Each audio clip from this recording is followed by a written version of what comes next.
Picture this. You're 8 years old, sitting at the kitchen table while your parents argue about bills again. You don't understand the numbers, but you can feel the tension. Now fast forward to adulthood, and your heart races every time you open your banking app. That's not a coincidence. In this episode, we're connecting the dots between your childhood experiences and your adult money habits. And no, this is not about blaming your parents.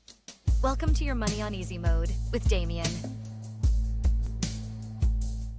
We're digging into the hidden money scripts we absorb growing up, like rich people are greedy or we'll never get ahead, and how those beliefs quietly shape everything from how you budget to whether you ask for a raise. You'll learn how to recognize the emotional roots of your financial decisions, especially the role that shame plays, and how to rewrite these old narratives into something that actually supports your goals. With tools like self-compassion, habit stacking, and a bit of financial therapy insight, will help you shift from avoidance or perfectionism to sustainable progress. Because understanding where your money patterns come from is how you finally take charge of them. Your money habits didn't come out of thin air. They often have deep roots in our past. So let's time travel for a minute to your childhood money experiences. What we saw, heard, or felt about money as kids can stick with us for a long time. Maybe you grew up in a household where money was tight and arguments about bills were common. That could have made you feel like money is scary or always in short supply. Or perhaps your family was well off but never talked openly about money. Now you might feel clueless or anxious because you had no practice dealing with it. Our early money experiences form our money story or money scripts, basically the subconscious beliefs and patterns that we carry into adulthood. For example, imagine a little girl named Jess whose parents constantly said, "We can't afford that. Money doesn't grow on trees." Jess absorbed the message that money is always scarce and spending is bad. Now flash forward. As an adult, Jess might feel guilty for every purchase, or she might hoard money and have trouble enjoying any of it. On the flip side, think about a boy, Mike, whose family never discussed money at all. It was a taboo topic. Mike grows up without basic financial skills and a belief that money talk is uncomfortable or shameful. As an adult, he might avoid budgeting or asking for a raise because it just feels wrong to discuss money. Now, these are just illustrations, but they show how childhood messages echo in our heads decades later. In fact, research in financial psychology confirms that many of our core money beliefs are developed in early childhood and passed down from our parents or caregivers. A family's financial behaviors can deeply affect a child's sense of safety and self-worth, and we internalize those lessons, what experts call money scripts, often without even realizing it. So how do we use this knowledge? Start by reflecting on your own money story. What messages about money do you learn as a child? It could be explicit things your family said or just vibes that you picked up. Did your parents argue about money, making you anxious about it?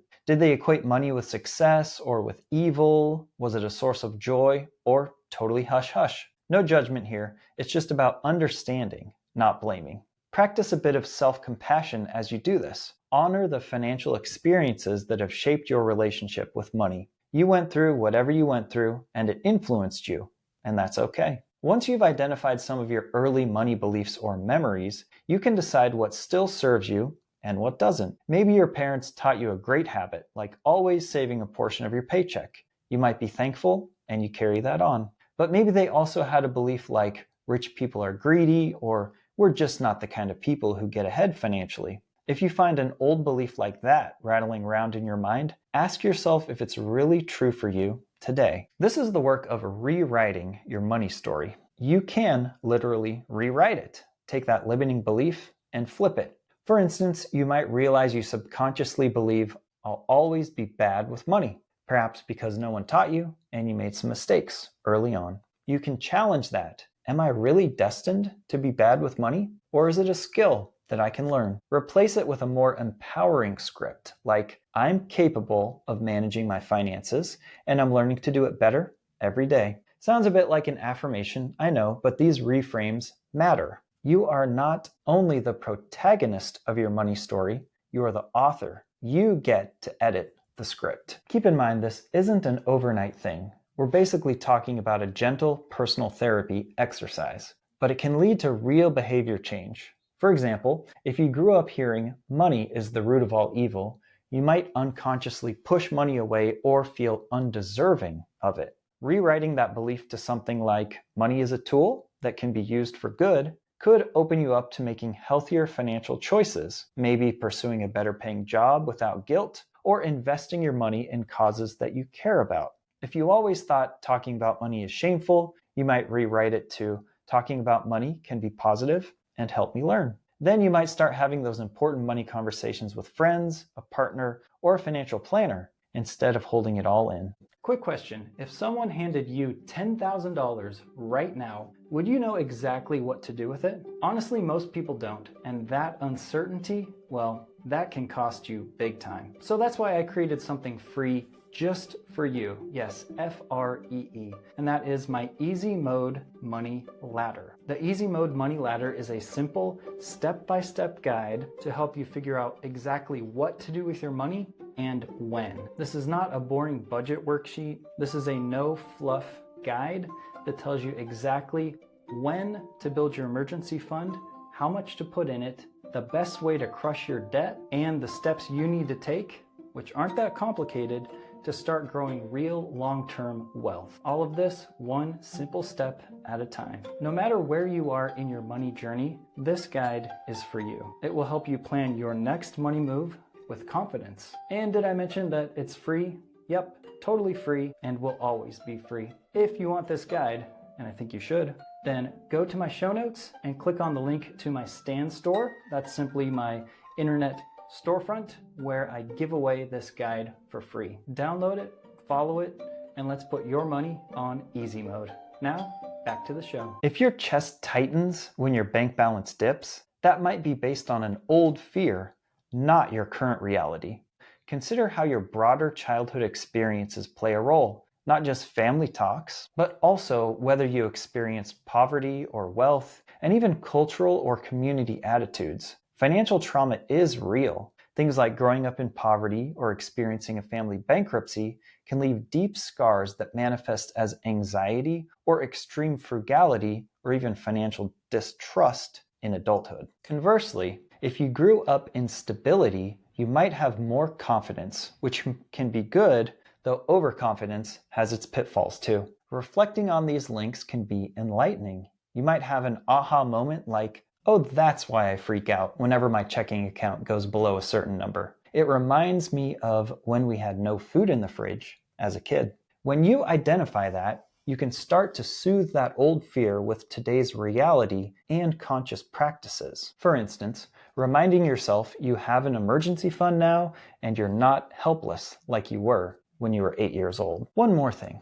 Don't beat yourself up for whatever money baggage you inherited. None of us had a choice in the money messages we received as kids. As adults, though, we do have a choice to change the narrative. And it's not about blaming our parents or caregivers either. They had their own money stories passed down to them. The goal is to understand and then empower yourself to do things differently if needed. Money isn't just numbers in a spreadsheet, it's deeply emotional. We often make money decisions based on feelings, even when we think we're being rational. Let's talk about some of those emotional drivers, especially the big bad one, shame. Ever engaged in retail therapy, buying stuff you don't need because you're bored, stressed, or feeling down? I've totally been there after a rough week, convincing myself that I deserve those new Allen Edmonds Chelsea boots. That's a classic example of emotions driving a financial decision. The purchase isn't about the item, it's about seeking comfort or a mood boost. Now, on the flip side,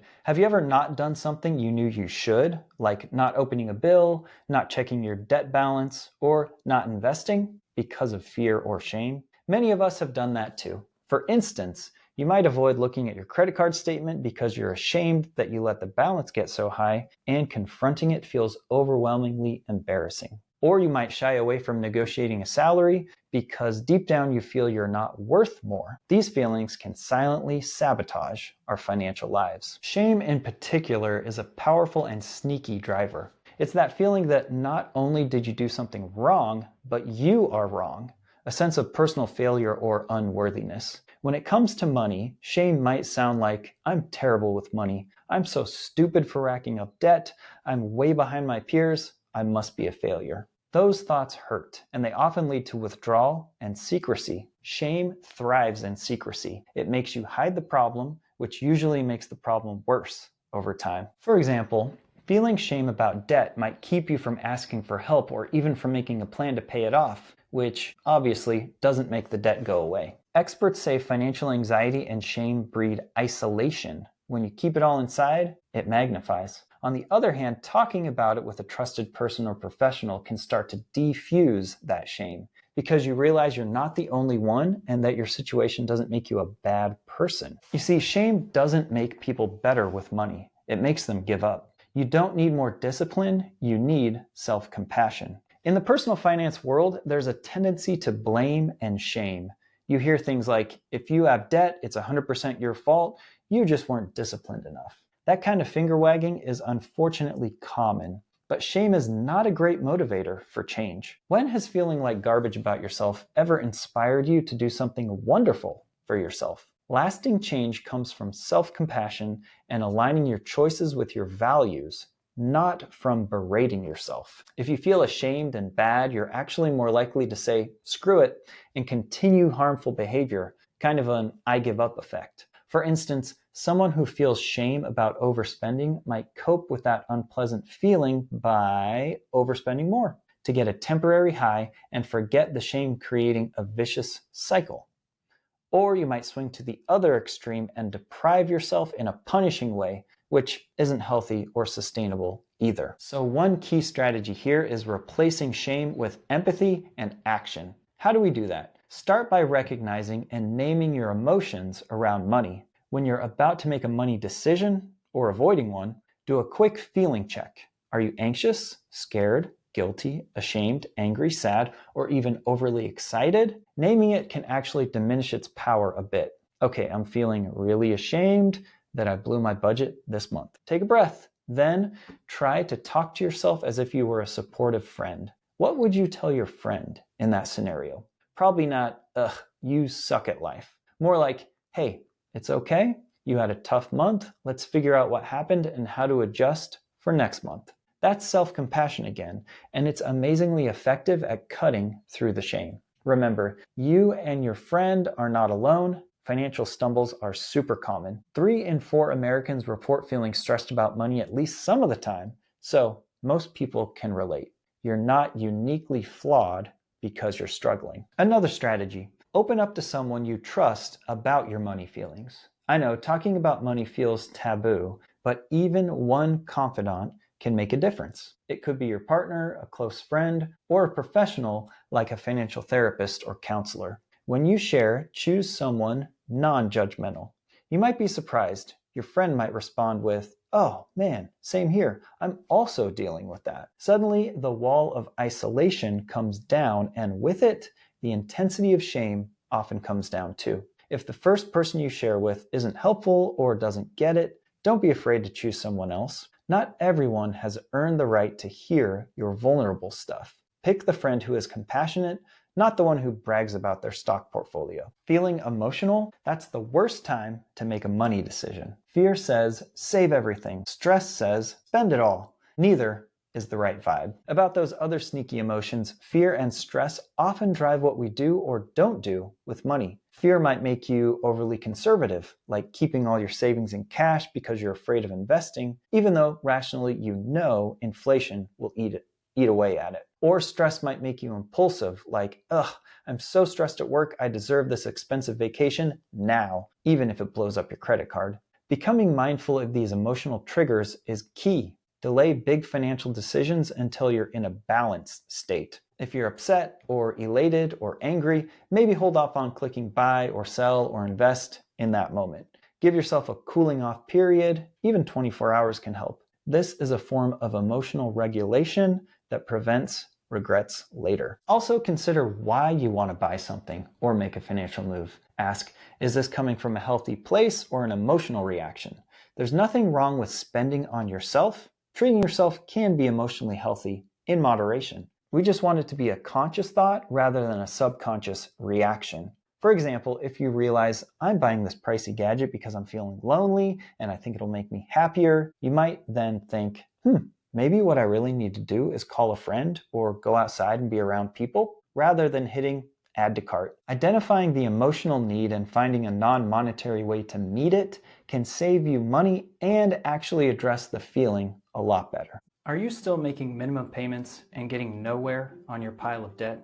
Let's change that. If your credit card balance feels like a boss fight that you just can't win, well, I made something for you. It's called the Easy Mode Guide to Destroy Your Debt, and it gives you the exact plan to break free. In this 23-page guide, we'll bust through common myths, learn step-by-step strategies, and you'll discover how to pay off your debt faster, without shame, overwhelm, or giving up everything that you enjoy. Whether you're into the snowball method, the avalanche method, or have no idea what either of those mean, this guide is for you. If you're ready to finally start paying down your debt, then this guide speaks plain English and delivers results. It's just $19.99 and it's available in my storefront. If you click the link down below to enter my stand store, you'll see a big green button to purchase the guide. Please don't let another month slip by with no progress. Hit pause on this video, scroll down to the show notes, and click the link to download this guide. Now back to the show. Now let's talk about guilt versus shame for a second.